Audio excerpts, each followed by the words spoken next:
అది చాలా తక్కువ టైం ఉంది. మీరందరూ దయవంచి ఈ మీడియా వాళ్ళు మీరంతా ఒక ఆడపిల్ల జీవితాన్ని కాపాడాలని కోరుకుంటూ, మీరు ఖచ్చితంగా వీరికి న్యాయం చేయాలి.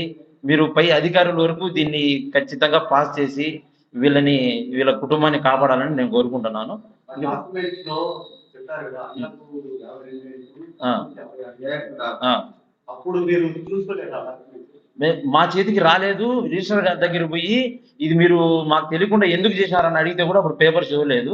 తర్వాత వేరే వాళ్ళ ఫ్రెండ్ ద్వారా కొంచెం కొంచెము కొంచెం అమౌంట్ వెచ్చించి, ఈ డాక్యుమెంట్ సంపాదించడానికి కొంచెం డబ్బు కూడా ఖర్చు చేసినారు. దీంట్లో అప్పుడు తెలిసింది ఇది ఫేక్ అని. అన్నకి 52, తమ్ముడికి 56 సంవత్సరాలని చెప్పి దీంట్లో ఉంది. సరే ఫేక్ డాక్యుమెంట్స్ ఎక్కడ సృష్టించారు? ఇక్కడే అక్కడే వేంపల్లెలో. ఆ వెంబడిలే వేంపల్లి రిజిస్టర్ ఆఫీస్. ఆఫీస్. అక్కడ డబ్బులు ఇచ్చి ఫేక్ ఫేక్ డాక్యుమెంట్స్ సృష్టించినారు. ఇందులో అధికారులు కూడా ఇన్వాల్వ్ ఉన్నారు. అధికారులు కూడా ఇన్వాల్వ్ ఉన్నారు.